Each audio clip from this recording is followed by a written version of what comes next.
Today, I'll be reviewing and sharing my ownership experience thus far with my 2018 Lincoln MKZ Reserve Hybrid after 3 months and 1,000 miles. Before I start, let me go over why I chose the MKZ Hybrid over its direct competitor, the Lexus ES300H. Deciding between the MKZ Hybrid and Lexus ES300H was difficult, as both cars have strengths and weaknesses. In the end, the following is mainly why I chose the Lincoln over the Lexus. Folding rear seats, easy-to-use infotainment system, lower price, heated rear seats and massaging front seats, parallel and perpendicular self-parking, and overall design in and out. The Lincoln has additional strengths that Lexus doesn't have, which were my deciding factors. However, if I were buying either car with its non-hybrid powertrain, the 2-liter i4 or 3-liter V6 EcoBoost, or Toyota's 2GR FE V6, the Lexus would be the far better choice due to the 2GR FE's rock-solid reliability. Before I get too in-depth, is the MKZ just a rebadged Ford Fusion? I wondered about this while searching for a different car. I considered a fully loaded Ford Fusion hybrid as an equivalent replacement to the MKZ. Both cars share the same underpinnings and many of the same features, but in the end I chose the MKZ due to 3 things: styling, available front parking sensors, and overall build quality / fit and finish. If you're in the market for an MKZ, I encourage you to explore the Fusion and all it has to offer, most of which the MKZ has, apart from a few things that could tip the scale on which one you prefer most. As for answering the question, the MKZ is a spruced up Fusion dressed in a tuxedo. However, it's not an easy, simple rebadge like Ford has done to its other vehicles, especially with Mercury back in the day. The MKZ has enough distinct differences from the Fusion to differentiate itself. Likes: styling in and out. Beauty is in the eye of the beholder, but Ford hit the nail on the head regarding the overall styling inside and out. At a minimum, I'd rate it a solid 9 out of 10. This car's general design dates back more than 10 years to the 2013 model, and since then has aged like fine wine compared to its competitors. If I knew nothing about cars and saw this passing me, I'd think it was a new car. If you were to remove the prominent Lincoln emblem in the grille, the untrained eye could mistake it for a modern-day Jaguar. I love the futuristic look Ford was going towards, and they undoubtedly succeeded. Starting from the cool white interior LED lighting, to the push-button shifter, to an available massive panoramic sunroof that slides up and down the rear window. I especially love the rear taillight design. Whenever I see it, the first thing that comes to my mind is a starship. The MKZ is as beautiful during the night as it is during the day. From the soft glow of the interior ambient lighting featuring 7 selectable colors, caressing the hushed cabin, and it's especially quiet in EV mode, and Lincoln's signature fade-in and fade-out exterior lighting, complemented by the glowing door handle pockets and exterior mirrors shooting the Lincoln logo onto the ground. There's even a feature where the vehicle senses your presence if the key is with you. As you walk towards the car, particularly at night, the interior and exterior welcome lighting slowly fades on, although many owners disable this feature because they claim it discharges the vehicle's battery. If I had to review this car in one sentence, I'd say exactly what Lincoln said in its commercial when the 2009 MKS debuted: leather-wrapped cyberspace. Features. This was the primary reason I bought an MKZ and sold my 2019 Hyundai Tucson. If you love technology, then you'll love this car. Despite being 6 years old now, or now 7 years old, given it was redesigned for the 2017 model year, most of its technology is still found in brand new cars. My favorite features by far include the heated steering wheel and rain-sensing wipers, part of the climate package, ventilated front seats, front and rear parking sensors, interior ambient lighting and exterior welcome lighting, and adaptive HID headlights, which turn in the direction of your steering wheel, ensuring light is always pointed in the direction you're traveling.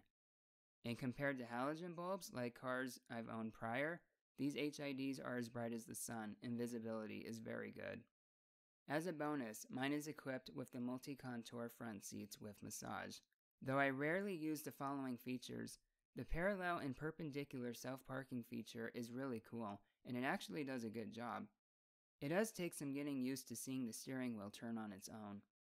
It's almost always faster to fully park by myself and not use these features, but it's another way Ford gained a competitive edge against the competition and pioneered automotive technology.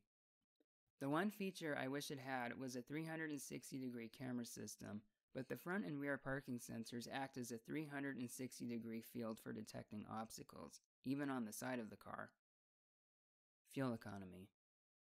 With my Tucson, I was averaging around 24 miles per gallon, which is not stellar for having such a small engine and relatively being a small SUV. So far, I average around 38 miles per gallon with all city driving and the lower 30s with highway driving, which is really good for a 2-ton land yacht. If this car was around 1,000 pounds lighter like the Prius, I wouldn't be surprised if fuel economy would jump to the high 40s. When it comes to highway driving, however, it can drop this 38-ish mile per gallon figure down to the low 30s because the engine is running much longer to provide the power needed to maintain higher speeds. I did not buy this car primarily for fuel economy as the features were more important. However, spending less time at the pump is always a nice extra, especially when fuel can cost more than $4 per gallon where I live. The 2017 redesign of the MKZ debuted with 3 engine options: a 2-liter EcoBoost i4, a 3-liter EcoBoost V6, or the 2-liter Atkinson cycle inline-4 hybrid, like mine. At least for the MKZ around my particular model year, the 2-liter EcoBoost has become notorious for blowing head gaskets, which happened to our 2018 MKC at 37,000 miles and required a new engine, luckily covered under warranty, so I stood clear of purchasing an MKZ with the 2-liter.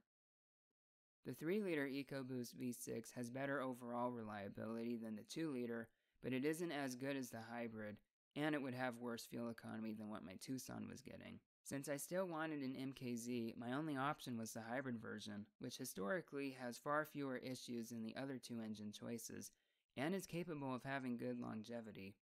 I once saw a 2016 MKZ hybrid for sale with over 260,000 miles, and many Fusion hybrid examples having more than 150,000 miles. Overall build quality and driving experience. As expected from a luxury sedan, the MKZ's build quality is much better than my Hyundai Tucson's. While riding this, however, intermittent squeaks come from the top padding surrounding the rear doors, which is really annoying. The extent of this noise seems to be influenced by the ambient temperature and humidity levels. Except for this, everything about this car feels solid, and hard plastic use is scarce. Most of our Utah roads are terrible, and the MKZ rides better than my Tucson. However, I wouldn't say it rides as smooth as a cloud, despite the suspension having continuously controlled damping. The MKZ drives smaller than it is, and it is in fact a very big car, measuring over 190 inches long, or just over 16 feet. Despite this, it's relatively easy to park, which is greatly helped by the front and rear parking sensors. The transmission is an eCVT, which differs and works differently than a traditional CVT found in modern vehicles such as Honda Civics and Toyota Corollas. As expected, a CVT takes some fun out of the driving experience, but the one in the MKZ is very livable. Connectivity and telematics. One of the things I wish my Tucson were equipped with was Hyundai's BlueLink telematics service, which allows you to control the car via your phone. Fortunately, Lincoln provides the Lincoln Way app, which lets you lock, unlock, and remotely start the car, view its location, check vehicle health and metrics, such as tire pressure and oil life, among other features. Ford's Sync 3 infotainment system is a gem compared to Lexus's clunky, frustrating system, where everything is accessed using a movable pad resembling a computer mouse to select things, since the screen itself is not a touchscreen, and it's located too far away to reach. Sync 3 is also Android Auto and Apple CarPlay compatible, unlike Lexus, which is an essential feature for many, though Sync's navigation works excellently. Between my MKZ, our F-150, and our MKC, these navigation systems have never gotten me lost, unlike Google Maps when using Android Auto in my Tucson, which frequently has. During the free trial, I also enjoyed using the SiriusXM radio with hundreds of channels and viewing the weather and fuel prices using Sirius Travel Link. Dislikes. Ground clearance. Before purchasing my Tucson, I owned a 2001 Oldsmobile Aurora. Of all the things I disliked about my Aurora, one was its very low ground clearance. One of the reasons why I purchased my Tucson was because of its higher ground clearance.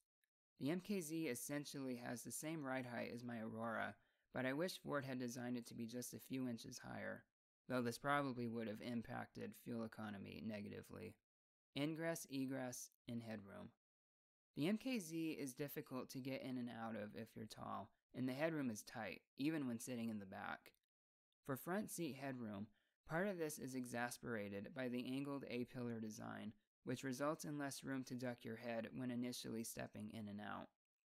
For the first 3 weeks, my hair brushed against the inside headliner every time I got in and out.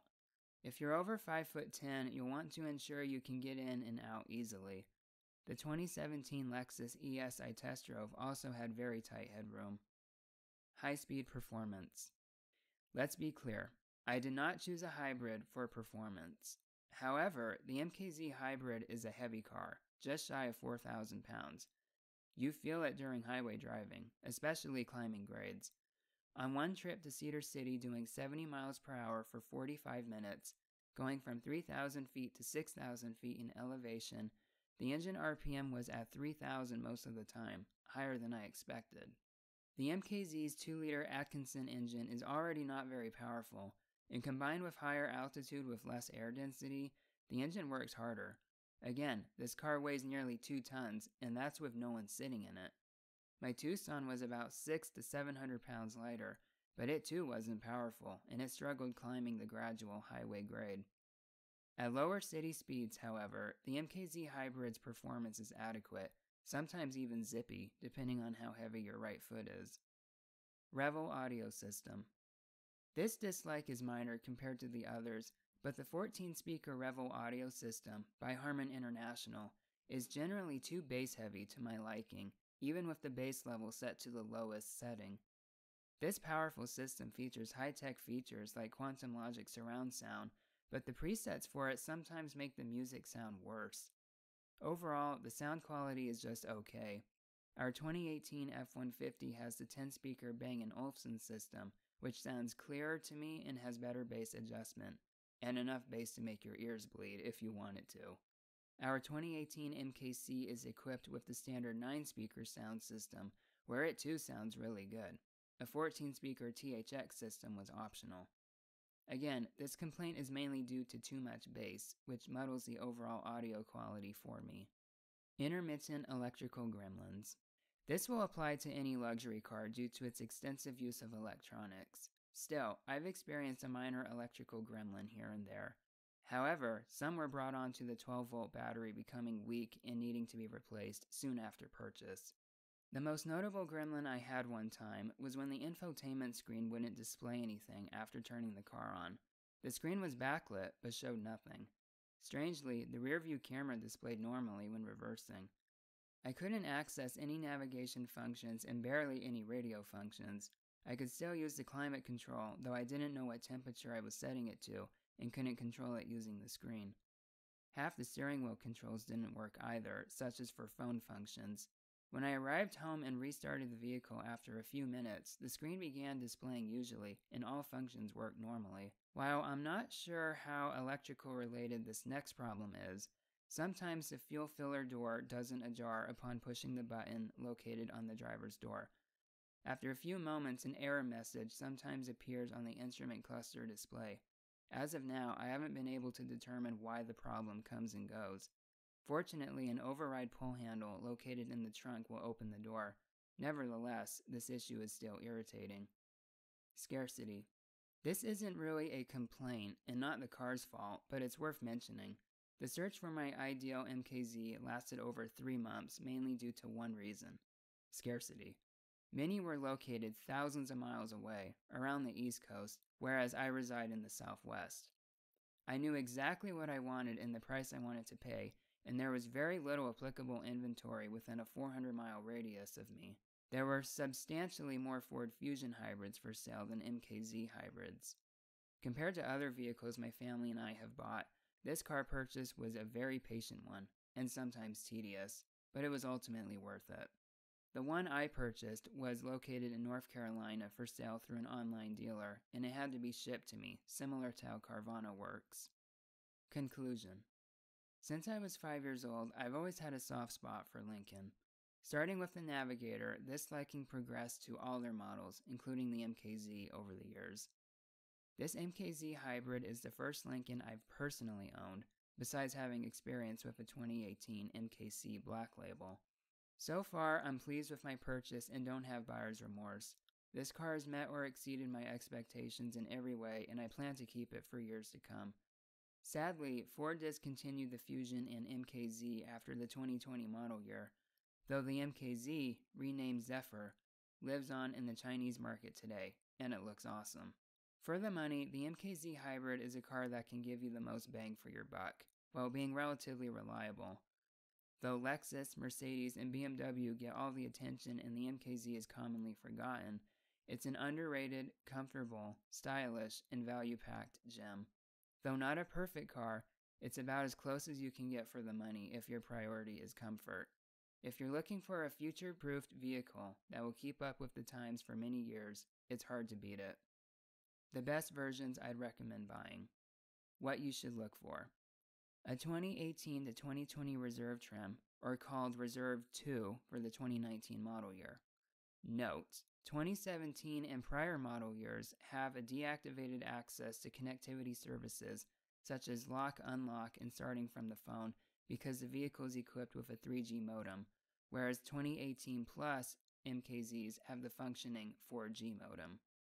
The technology package, primarily for forward collision warning and adaptive cruise control, among other driving aids, and the climate package, primarily for heated steering wheel, rear seats, and rain-sensing wipers. What you might want. The multi-contour front seats with massage. It's a neat feature to have, but you probably won't use it often. The traditional sunroof. Technically, this is a $1,000 option, but almost every MKZ you will see is equipped with it. And optional wheels. The standard ones look okay. The optional wheels are solely due to personal taste. What you should skip or make the lowest priority. The panoramic sunroof. It's really cool, but really expensive to fix if anything goes wrong. The LED headlights. The standard HIDs are just fine and cheaper to replace if something goes wrong. And the 20-speaker Revel audio system. The 20-speaker setup is overkill. 14 speakers is plenty and the sound quality is probably identical. That's all for this review. Thanks for watching and I'll see you next time.